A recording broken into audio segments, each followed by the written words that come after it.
Okay, verse 27 now.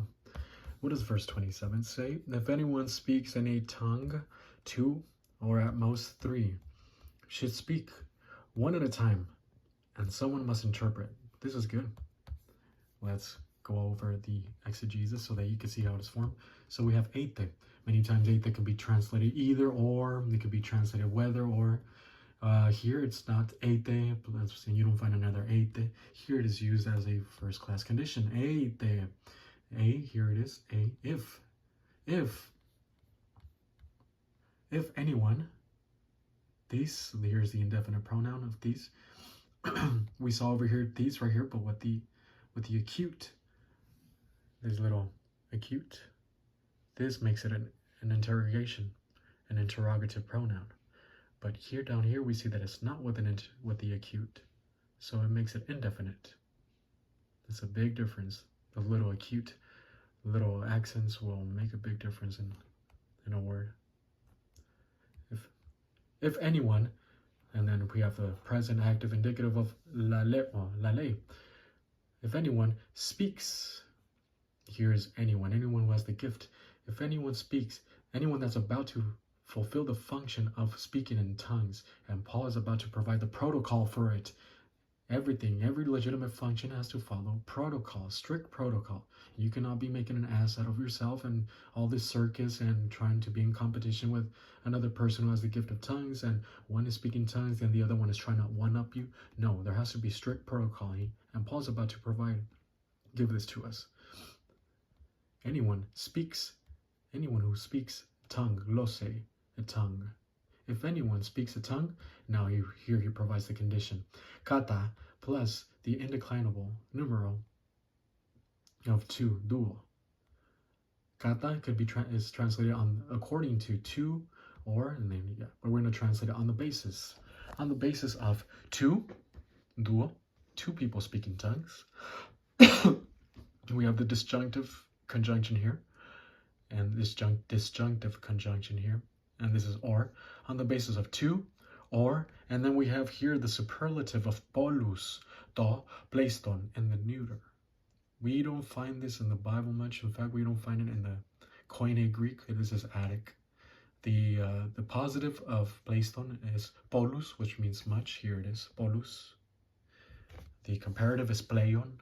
We do find it a lot in the Bible. But pleiston is a superlative. We're going to translate this here, at most, on the basis of 2, or at most 3.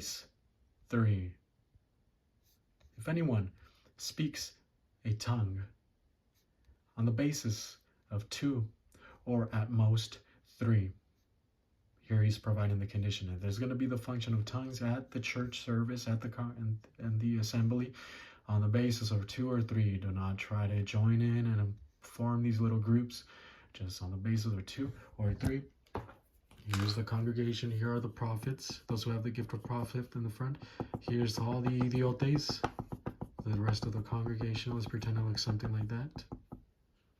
And perhaps here on this side is los estrellitas here, those with the gift of tongue right here. It says 2 or 3. 2 at most 3. According to 2 or 3. And then we have a connective kai, and we have this weird thing, ana, which is a preposition, which means literally up or up to. Here what the accusative is up to the part. And it's idiomatic, meaning that it indicates sequence, turn, one at a time.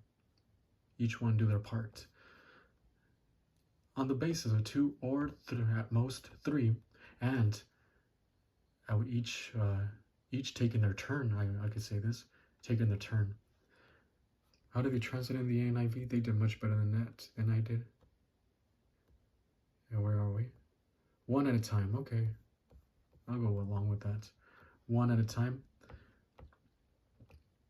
Okay, so let's see what we have. If anyone speaks a tongue on the basis of 2 or at most 3, and 1 at a time, also let one interpret. So what do we have here? Heis, we have here the numeral of 1, heis. one of those three, so two or at most three, let one of those, now it's pointing to one of those three, let one of those three interpret. And so that's the reason why he said two, or at most three. Two, because one can speak the tongue, and the second one can interpret. And he says also, oh, at least three, or at most three. It's just in case there's a message from two people, there can at least be an interpreter right there amongst them. So we have dier meneueto, dier meneueto, dier meneueto.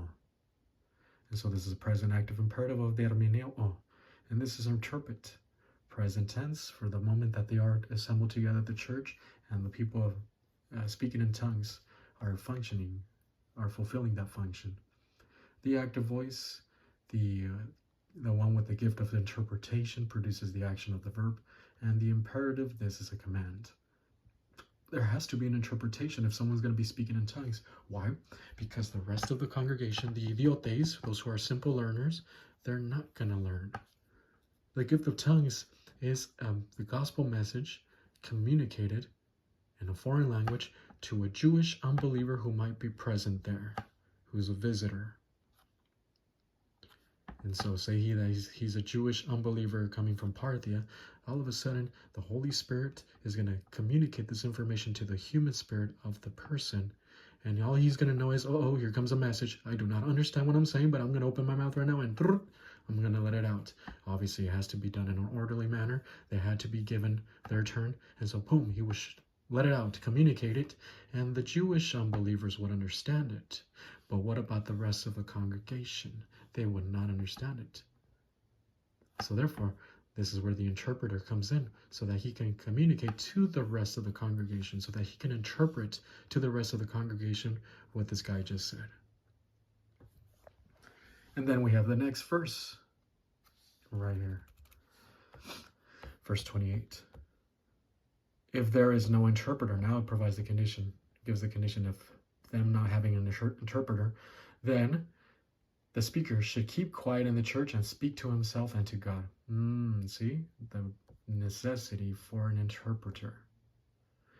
And obviously those who are stakeholders, those who are rabid supporters of speaking tongues still to this day in the year 2024 in the post-canon stage of the church age, they'll make sure that if they want to go out there and doing all their glossolalia, obviously that's satanic. The gift of tongues is no longer in function. It was seized in the year 70 AD. But if he wants to go out there, he's going to make sure he has someone backing him up as an interpreter. So he's going to go out there and speak his glossolalia, whatever. And so here his little groupie, his little follower is going to get up, back him up and say, oh, God says that he loves you and he supports you and he's with you and just stay strong. Okay, thank you very much. Great message. Okay, yeah. Let's go over the exegesis of verse 28. And here we have the third class condition. And okay, wait. They, post-positive, they contrast, but now provides the condition of them not having an interpreter. But if third class condition, maybe there's not, maybe there is, maybe there's not. If, maybe it's true, maybe it's not, yes. If we have now the present active subjunctive of Amy, here is A. If there might not be, if there is not. So the present tense, it goes along with the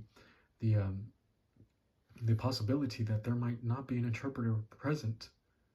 The active voice, the absence of the person, the interpreter produces the action of the verb, and so the subjective mood, it goes along with the potentiality of there not being that person with the gift of interpretation.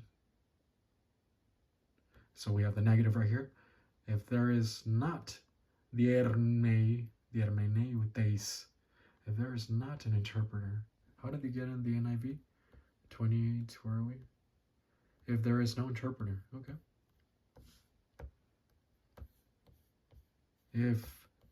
But if there is no interpreter, now we have the protasis right here. The apodosis. The protasis is the first part. But if there is no interpreter, now we have the apodosis.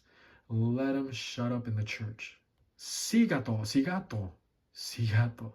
This is a present active imperative of sigato. Let him be silent. I'm going to translate it. Let him shut up. He must shut up. Yes. And I wouldn't doubt if Paul said it that way, because the way they abuse tongues in such an evil manner, yes, you need someone to come and tell you to shut up. Sigato, present active imperative. Present tense is for all the time that he's sitting there, and even though he has that need to just open his mouth and shout it out, now let him shut up, because there's no interpreter. Active voice, the person, the one with the gift of tongues, who has a message ready to be shouted, to be communicated, produces the action of the verb. He has to shut up. And the imperative mood, this is a mandate. This is an order. And it's the reason why I translated let him shut up, or let him be silent, as in let him, as in almost like a wish. Like I'm translating like a gestative. Why? Because it's a third person singular. Let him be silent. But I'm gonna just go with he must shut up, and then we have the and plus the locative, the dative of location in the local church. He must shut up in the local church. So now what do we have thus far? But if there is no interpreter, he must shut up in the local church. And instead, we're going to translate it. And instead, contrast. Let him speak. We have laleito. This is present active imperative of laleo. Again, third person singular. That's why I say let him speak. Laleito. Present tense.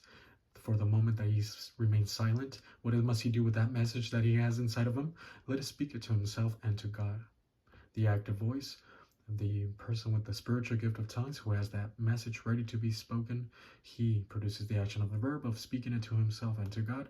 And the indicative mood, the imperative mood is for the mandate. This is a mandate to all churches. Let him speak. And then we have the reflexive pronoun of heautu. Heautu. This is the dative of advantage. Let him speak to his own advantage. Kai, and to God, to theo. Par excellence, the article. So now we have that condition. If there is no interpreter, if there's no interpreter, he must shut up in the local church, and let him speak to himself and to God. So that's an order. If there is no interpreter, the person that speaks in tongues must not let it out. He just has to keep it into himself, speak it to himself, speak it to God.